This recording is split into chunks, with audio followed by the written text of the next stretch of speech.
नमस्कार सबै साथीहरुमा। आज चाहिँ हामीले विभिन्न नवीनतम विषयवस्तुहरू समेटेर चाहिँ समसामयिक जानकारीहरू ल्याउने प्रयास गरेका छौं।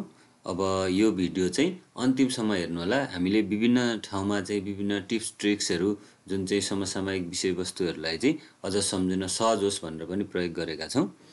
र यो सँगसँगै यो समसामयिकमा चाहिँ हामीले दीर्घकालसम्म चाहिँ महत्त्वपूर्ण हुन सक्ने समसामयिक विषयवस्तुहरू समेटेका छौं र यो समसामयिक चाहिँ क्रमशः अरु भिडियोहरू पनि हामी यस सँगसँगै ल्याउँदै जाने छौं। साथीहरू हाम्रो युट्युब च्यानल चाहिँ सब्स्क्राइब गर्न नभुल्नु होला।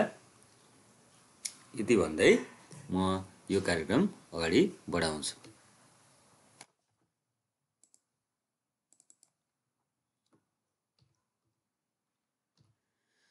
जस्तो भर्खरै हाम्रो 2022 फेब्रुअरी 11 मा चाहिँ के भएको छ भन्दाखेरि नयाँ जुन नयाँ देश छ 173औं देशको रूपमा चाहिँ टिमोर लेस्टेसँग चाहिँ कूटनैतिक सम्बन्ध विस्तार भएको छ। यो सँगसँगै नेपालमा चाहिँ कूटनैतिक देशहरूको संख्या, कूटनैतिक सम्बन्ध कायम भएका देशहरूको संख्या चाहिँ 173 पुगिसकेको छ।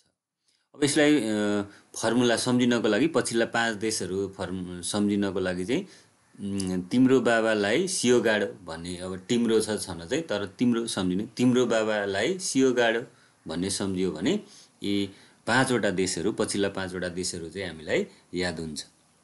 जस्तै 73औं देशमा कुन छ टिमोर लेस्टे, यसलाई चाहिँ तिम्रो भनेको छ बाबा भनेको बारबाडोस, यो चाहिँ 2021 डिसेम्बर 8 मा भएको छ। त्यस्तै सियो भन्ने बित्तिकै सिरियालियोन हैन 2021 जुन 29 मा भएको छ।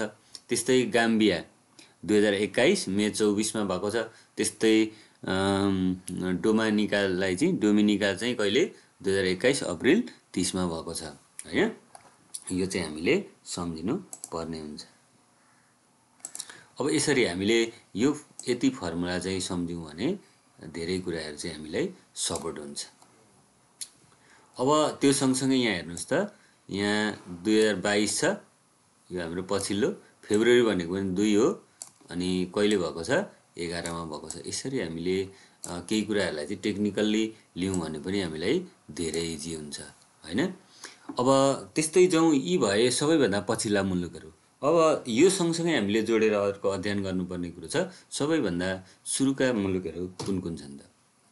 अब यहाँ पनि हामीले बुझ्नको लागि 2007 साल भन्दा अगाडि कुन देशहरू भए र 7 साल भन्दा पछाडी कुन भए भन्ने कुरा पनि हामीले बुझ्नुपर्छ। 7 साल भन्दा अगाडि कतिवटा देश रहेछन् हेर्नुस् त, 4 वटा देशहरू रहेछन् हैन।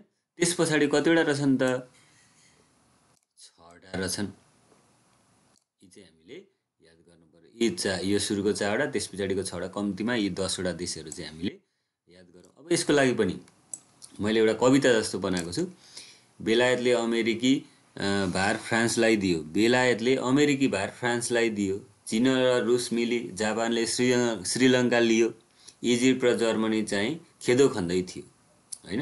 बेलायतले अमेरिकी भार फ्रान्सलाई दियो, चीनले रुससँग मिली जापान श्रीलङ्कालाई लियो, इजिप्ट र जर्मनी चाहिँ खेदो खन्दै थियो भनेको एकअर्काको खेदो खन्दै थियो भनेर यो एउटा चाहिँ हामीले यो लयमा चाहिँ सम्झ्यौं भने अलिकति इजी हुन्छ कि भन्ने मान्यता छ। यो प्रश्नहरू एकदमै महत्त्वपूर्ण छ, इम्पोर्टेन्टमा राख्नु भयो भने हुन्छ यी क्वेशनहरू चाहिँ आउन सक्छन्।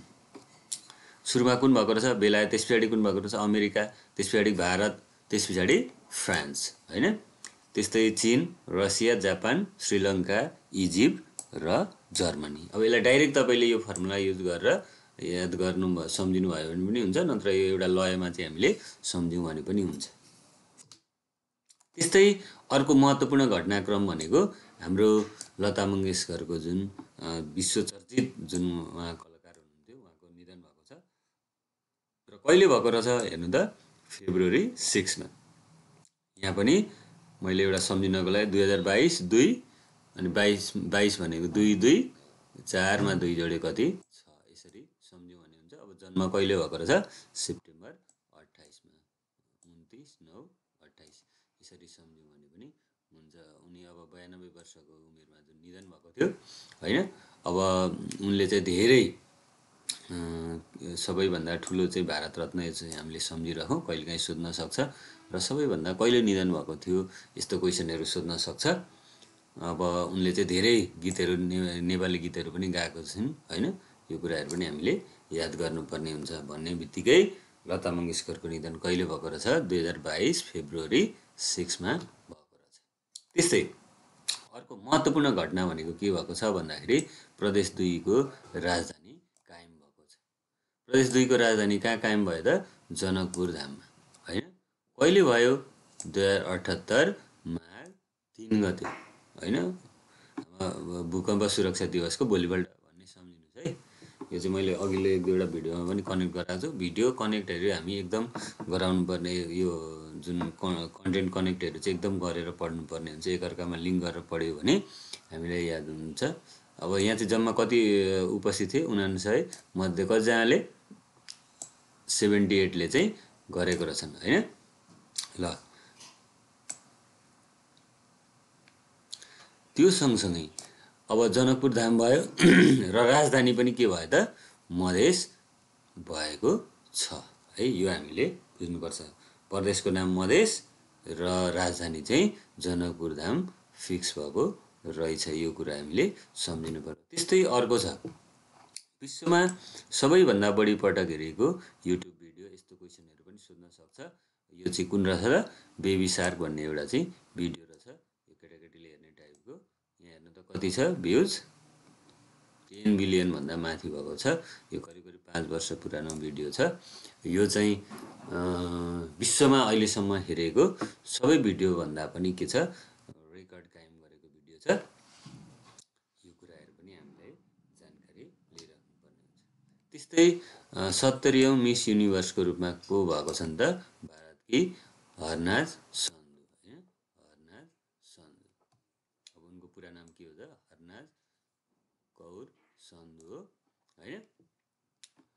उन चाहिँ कति हुन् त? 70औं हुन्। र यो चाहिँ यो सहित चाहिँ जस्तो फर्स्ट रनर अप र सेकेन्ड रनर अप चाहिँ को रहेछ त? पाराग्वे र अफ्रिकाका भएका रहेछन्। यति सम्झिनु पर्यो।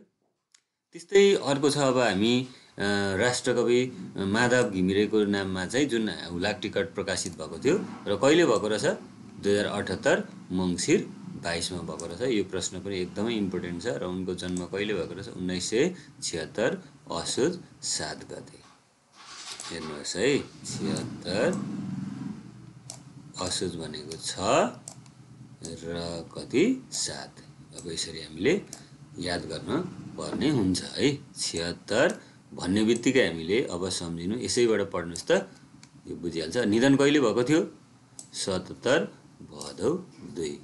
हेर्नु त, 77 भदौ 5 र 2 जोडे 7। यसरी हामीले यो अङ्कहरू चाहिँ ध्यान दिएर पढ्नुपर्ने हुन्छ है।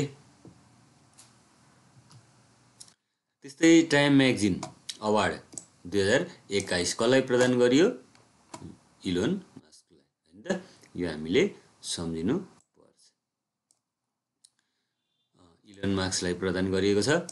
अमेरिकाको चर्चित टाइम म्यागजिनले वर्षभरि विश्वभरका प्रभावशाली जुन विश्वका व्यक्तिहरू हुन्छन् त्यसबाट छान्ने क्रममा चाहिँ कसलाई छानेको रहेछ?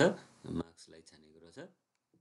त्यस्तै time hero of the year 2021 कसलाई चुनिएको थियो भन्दाखेरि कोभिड खोपको विकास गर्ने 4 जना वैज्ञानिकहरूलाई चाहिँ चुनिएको छ। यो नामहरू चाहिँ तपाईँहरूले टिपेर डायरीमा राख्नु होला। यो पनि सोध्न सक्छ, किनभने कोभिडको प्रकोप विश्वमा बढेको बेला उनीहरूलाई पनि सम्मान स्वरूप यो प्रदान गरेको थियो।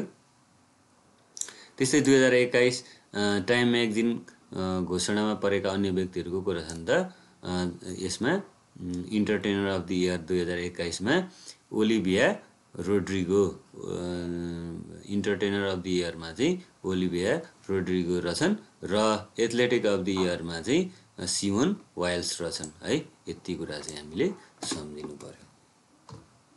ल हस् त, अब हामी कमिङ नेक्स्ट भिडियोहरू चाहिँ क्रमशः लिएर आउने नै छौँ। आज व्यस्त समयका बावजुद पनि यो लिएर आएको छु। अरू पनि क्रमशः लिएर आउने नै छु भन्दै आजको लागि बिदा हुन्छु। हस् त, नमस्ते।